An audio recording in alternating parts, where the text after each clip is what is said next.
नमस्कार दोस्तों, स्वागत है आपका UK education university YouTube channel पे। दोस्तों, उत्तराखंड परीक्षावाणी एक संक्षिप्त अवलोकन सीरीज हमारा चल रहा है।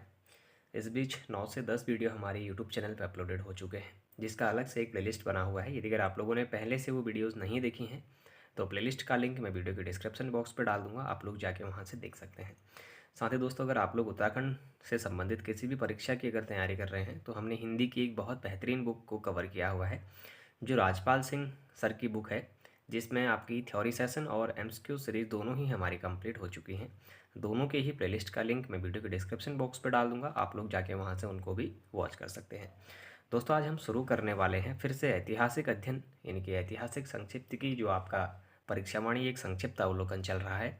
इससे पहले की वीडियो में हमने कत्यूरी राजवंश के वो 2 परिवारों को डिस्कस किया था। आज हम तीसरे परिवार को डिस्कस करने के बाद फिर चंद वंश के बारे में डिस्कस करेंगे। दोस्तों, ये केवल आप लोगों के क्वेश्चन आधारित जो प्रश्न हैं उनके आधारित ही उन शासकों से संबंधित हमने अभी तक की बात करी है। लेकिन अगर बात करेंगे तो दोस्तों, कार्तिकेयपुर राजवंश में अभी भी बहुत कुछ आपका छूटता है। जैसे कि प्रथम परिवार आपका बसंतदेव परिवार होता है और दूसरा परिवार आपका निम्बरदेव परिवार होता है।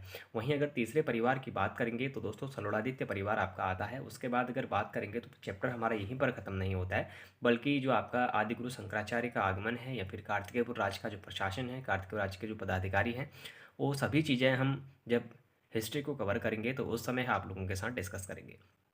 तो अभी के लिए केवल इतना ही आप लोगों को याद रखना है कि मैं जो शासकों से संबंधित जिनकी जो कार्य हैं वो आपको बता रहा हूँ।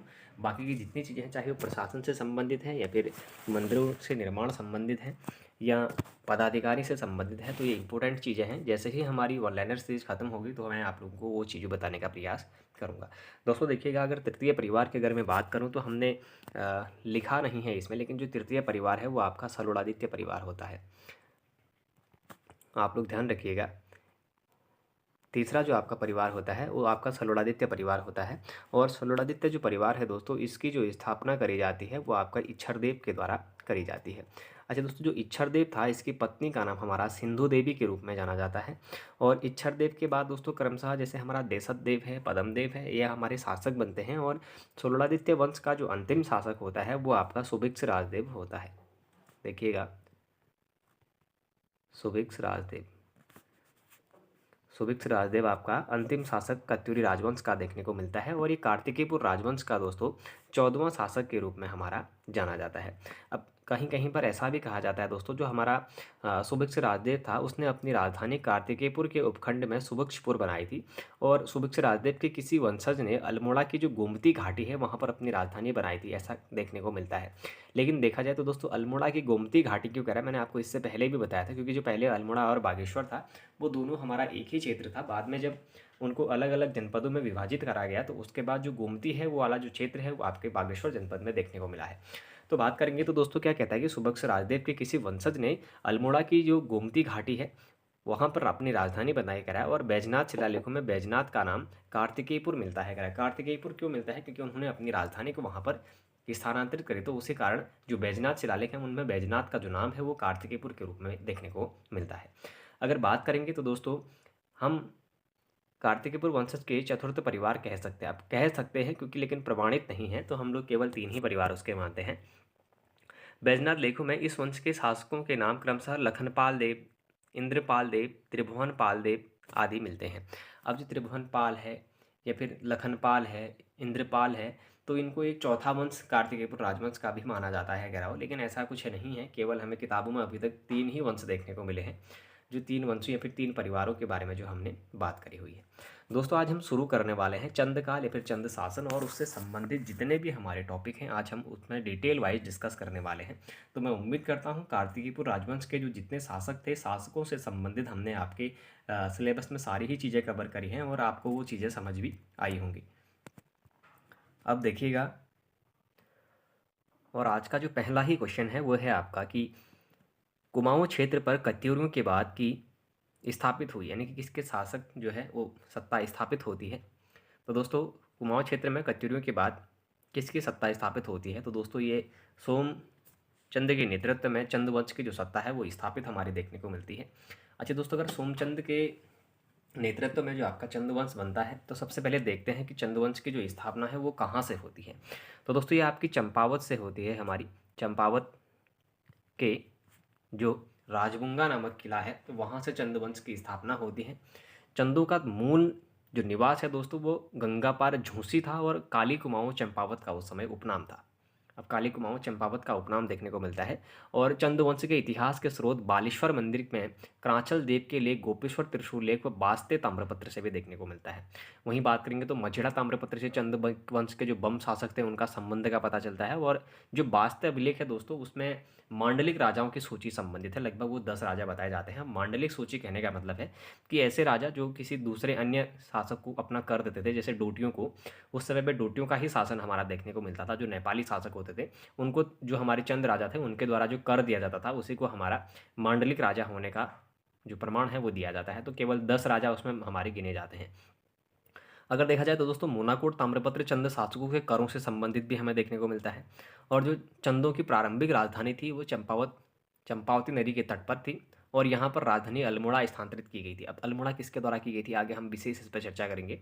और देवी सिंह या फिर देवीचंद के समय देवीपुरी भी राजधानी रहने देखने को मिली है। और देवीचंद को ही हमारा कुमाऊँ का मोहम्मद तुगलक के रूप में भी कहा गया है, यानी कि इसने भी बर्बाद करके अपनी सेना को रख दिया था। और चंदों के समय राजमहल को चौमहल कहा जाता था। और चंद राजाओं की जो वंशावली है उसका जो वर्णन है वो मानवदेह काव्य में देखने को मिलता है। अगर दोस्तों देखा जाए, अब हम चंदवंश की बात करने वाले हैं। चंदवंश के बारे में थोड़ी सी डिटेल हमने जानी।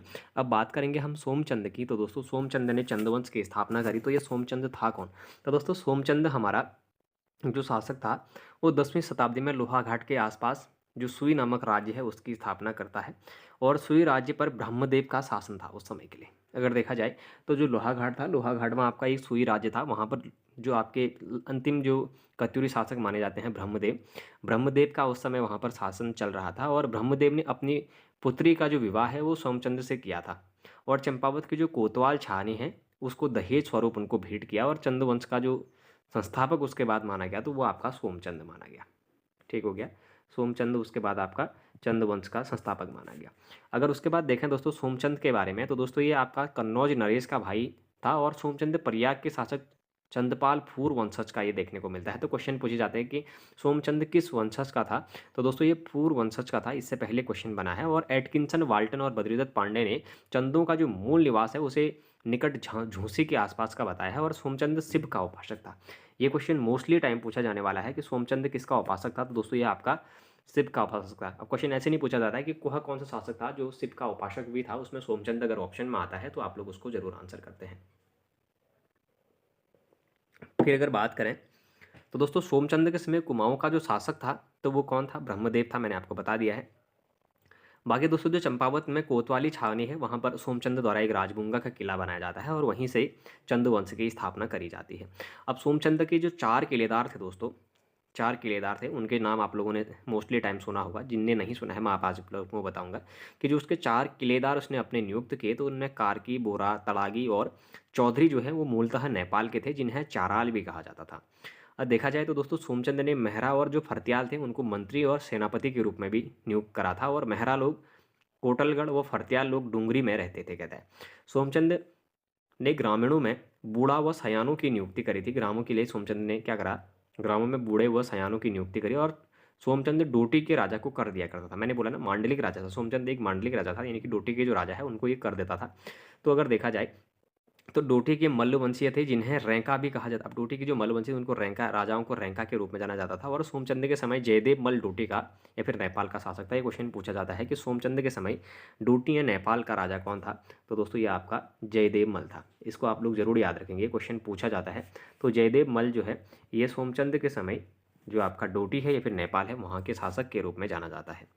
अगर देखा जाए तो दोस्तों मल्ल वंश का प्रथम जो राजा था वो वामदेव था, जिसकी राजधानी चंपा थी। ठीक हो गया, मल्ल वंश का जो पहला राजा था आपका वो कौन कौन था? तो वामदेव था। इसको आप लोग याद रखिएगा। अब मल्ल वंश आपका नेपाल में चल रहा है तो वामदेव था और इसकी जो राजधानी थी वो चंपावत में थी, ऐसा बताया जाता है। अब दोस्तों जो ये क्वेश्चन है ये थोड़ा सा उतनी सत्यता इसमें नहीं देखने को मिलती है।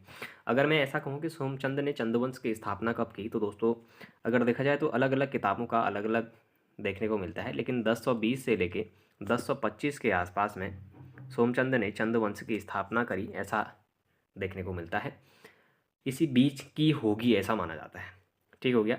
और चंदुवंशी की जो स्थापना है उसको लेकर का ही इतिहासकारों का मत है, लेकिन अनुमानतः कत्यूरी शासन के अवसान पर ही चंद्रवंश की जो उत्पत्ति है वो देखने को मिलती है। और अगर बात करें दोस्तों सोमचंद का जो उत्तराधिकारी था तो वो हमारा आत्मचंद देखने को मिलता है। आत्मचंद ने 20 वर्षों तक शासन किया और तीसरा जो शासक था उसके बाद तो वो पूर्णचंद देखने को मिलता है।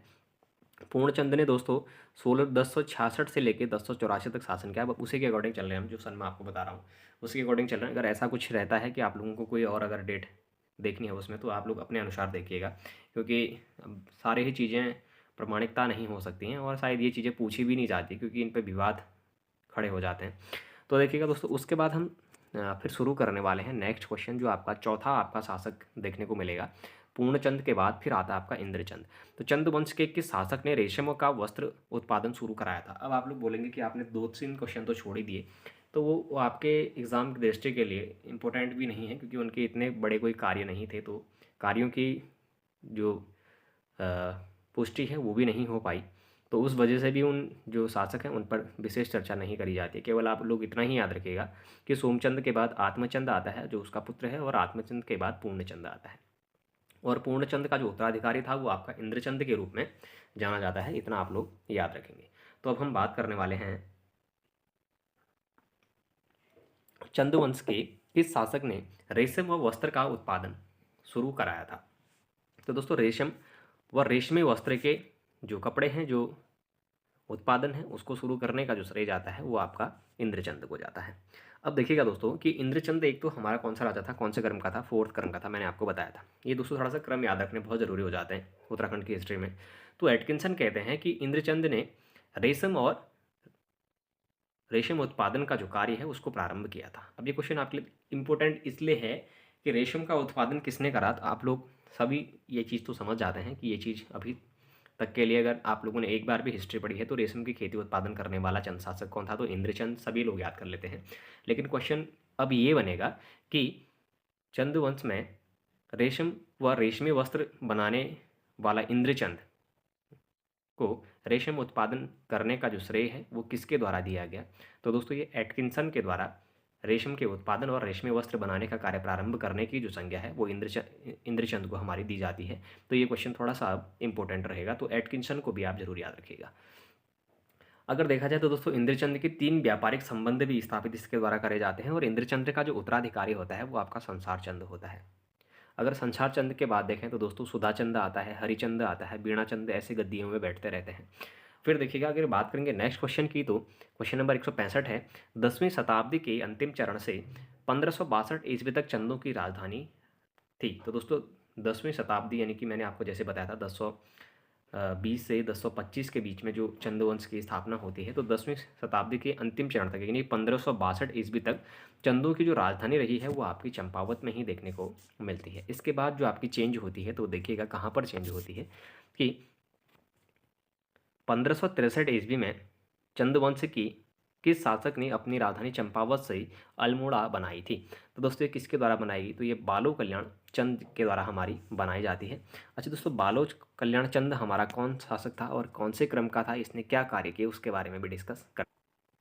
अगर देखा जाए तो दोस्तों जो बालो कल्याण चंद था हमारा, इसके समय पर जो ताम्रपत्र है कल्पानीगाड़ पिथौरागढ़ से प्राप्त होते हैं हमारे, और कल्याण चंद दोस्तों 1545 से लेकर 1565 तक गद्दी पर बैठता है, और 1563 ईस्वी में अपनी जो राजधानी है उसको चंपावत से अल्मोड़ा को स्थानांतरित करता है। अच्छा, बालो कल्याण चंद भीष्म चंद का गोद लिया हुआ पुत्र माना जाता है, और कल्याण चंद ने के समय जो राजधानी थी वो अल्मोड़ा के रूप में बनती है। और देखा जाए तो दोस्तों अल्मोड़ा स्थित जो राजधानी है उसको इसके द्वारा राजापुर भी कहा गया, और बालो कल्याण चंद का जो विवाह है वो डोटी की मल्ल वंशीय राजकुमारी के साथ हुआ था, और विवाह के बाद रैका राजा हरिमल्ल ने अपनी बहन को दान स्वरूप शोर प्रांत दिया था। अब दोस्तों शोर किसको कहा जाता था? तो पिथौरागढ़ जो प्रांत था वो बालो कल्याण चंद को हरिमल के द्वारा दान के स्वरूप में दिया गया था। लेकिन कल्याण चंद सीर प्रांत को भी चाहते थे। अब दोस्तों जो सीर प्रांत था वो कौन सा था? सीर प्रांत का मतलब है कि सिरा, और जो सिरा था वो आपका डिडीहाट के रूप में हमारा जाना जाता है, जो जिसको सीर के रूप में ये प्रयोग कर रहे हैं। अगर देखा जाए तो दोस्तों को जो हमारा कल्याण चंद था वो सीर प्रांत को चाहते थे, और सीरगढ़ के किले में रुद्रचंद ने 7 बार आक्रमण भी किया था। अगर देखा जाए तो दोस्तों रुद्रचंद ने सेनापति पुरुषोत्तम पंत की सहायता से 1581 ईस्वी में शेरगढ़ का जो किला है उसको जीता और अपने पिता की जो है उसको इच्छा भी उनने पूरी वहाँ पर करी, तो देखने को मिलता है। और दोस्तों एक इंपॉर्टेंट क्वेश्चन और बालू कल्याण चंद से देखने को मिलता है। तो कल्याण चंद ने अल्मोड़ा में लाल मंडी का जो किला है वो बनाया था, और कल्याण चंद ने इस्लाम शाह सूर शत्रु ख्वासा खां को चंद राज्य में शरण दी। इसका चंद राज्य में शरण सही समय का पता नहीं चलता है। और कल्याण चंद ने अपने शासनकाल के दौरान स्थानीय स्वायत्तता या फिर पंचायती पद्धति भी लागू करी थी। अगर देखा जाए तो दोस्तों ये एक महाराष्ट्र के जो लेखक हैं अनंत देव ने अपने ग्रंथ स्मृति कौतुंब में कहा है कि कल्याण चंद को राजा हितैषी बताया गया है। तो कल्याण चंद से संबंधित हमारे इतने टॉपिक जो हैं वो क्लियर हो जाते हैं। उसके बाद की अगर बात करें तो दोस्तों नेपाल के शासक अशोक चल्ल ने आक्रमण पर कुमाऊं को अपने अधीन कब किया? तो दोस्तों ये इसने कब करा था? 1191 ईस्वी में कुमाऊं को अपने अधीन कर लिया था किसने? अशोक चल। अगर दोस्तों देखा जाए कि जब अशोक चल ने कुमाऊं पर अपना आक्रमण किया तो उस समय जो चंद्रवंश का जो शासक था तो वो कौन था? ये क्वेश्चन अब इंपॉर्टेंट हो जाएगा। अगर ऐसा कहता है कि इसने विजित किया था तो दोस्तों ये आपका बीरचंद था। बीरचंद को इसने हराकर जो चंद्रवंश है उस पर अपनी सत्ता को स्थापित करने वाला जो नेपाली जो शासक था या फिर डोटियों का जो शासक था वो आपका अशोक चल्ल के समय, अशोक चल्ल जो था वो बीरचंद के रूप में जाना जाता है। अब अशोक चल्ल ने बीरचंद पर आक्रमण किया और अपनी सत्ता यहाँ पर स्थापित कर दी थी। दोस्तों अगर देखा जाए तो बीरचंद की जो मृत्यु है वो 1206 ईस्वी में हो जाती है। और जो अगर हम ये कहें कि अशोक चल्ल का जो आक्रमण था कुमाऊं पर यहाँ पर अधीन करने की, तो उसका जो ज्ञान है वो कहाँ से प्राप्त होता है? जो दोस्तों गोपेश्वर का त्रिशूल लेख है उससे ज्ञात होता है कि 1191 ईस्वी में यहाँ पर अशोक चल्ल का आधिपत्य था। अगर देखा जाए तो दोस्तों अशोक चल्ल एक बैरात कुल का था और दुलू निवासी उसको कहा जाता था। अशोक चल्ल ने पुरुषोत्तम पंत को सामंत राजा भी यहाँ का नियुक्त किया था। और चंपावत के बालेश्वर मंदिर से क्रांचल देव का 1223 ईस्वी का एक शिलालेख भी प्राप्त होता है। और वहीं अगर बात करेंगे तो दोस्तों क्रांचल देव के लेख में 10 मांडलिक राजाओं के नाम भी उत्कीर्ण देखने को मिलते हैं। तो तभी अगर देखा जाए तो दोस्तों दोबारा से अपनी चंद जो सेना है उसको स्थापित करने वाला जो शासक कौन था अगर देखा जाए तो दोस्तों बीणाचंद। ध्यान रखिएगा, बीणाचंद ने क्या करा कि जो आपके अशोक चल्ल ने जो शासन स्थापित करा था उसको हराकर फिर से यहाँ पर चंद्रवंश की जो स्थापना है वो कर दी जाती है। तो ये क्वेश्चन आपके लिए थोड़ा सा इंपॉर्टेंट रहता है, तो आप लोग इसको जरूर ध्यान रखिएगा। फिर बात करेंगे नेपाली चल्ल नामंत शासकों पर आक्रमण व परास्त कर उनकी अधीनता को कुमाऊं से मुक्त कराया था। और दोस्तों किसने कराया था? कि नेपाली जो चल्ल नामंत शासक थे वो आक्रमण कर परास्त कर उनकी अधीनता से कुमाऊं को मुक्त करा था। कहने का मतलब ये है कि जो हमारे शासक थे कौन? भारती चंद, इनके द्वारा क्या करा जाता है, जो कुमाऊं के शासक उनको पहले से कर देते आ रहे थे, मांडलिक राजा का जो कार्य करते आ रहे थे, तो वहाँ पर भारती चंद के द्वारा क्या किया जाता है कि जो डोटी की दास्ता है उससे छुटकारा पाने के लिए वहाँ पर आक्रमण कर दिया जाता है। और भारतीय सेना जो भारती चंद की जो सेना थी कटक में समाज सभी जाति के लोग उसमें देखने को मिलते थे, तो उन्होंने उनके द्वारा जो आक्रमण नेपाल पर करे जाते हैं उसके बाद जो पहला शासक जो नेपाली शासकों या फिर डोटी शासकों को कर नहीं देता था उनका नाम भी भारती चंद के रूप में देखने को मिलता है। अब दोस्तों बात करेंगे भारती चंद के बारे में डिटेल में, तो देखिएगा भारती चंद गद्दी में दोस्तों 1437 ईस्वी में बैठते हैं। और अगर इनकी मैं बात करूं तो दोस्तों भारती चंद हमारे 35वें क्रम के राजा देखने को मिलते हैं। ये आप लोग याद रखिएगा क्योंकि भारती चंद बहुत इंपॉर्टेंट है तो इनका क्रम पूछ सकता है। भारती चंद का जो कार्यकाल है दोस्तों वो 1437 से लेकर 1477 ईस्वी तक देखने को मिलता है। और भारती चंद के जो पवाड़े हैं वो कुमाऊं के इतिहास में बहुत प्रसिद्ध माने जाते हैं।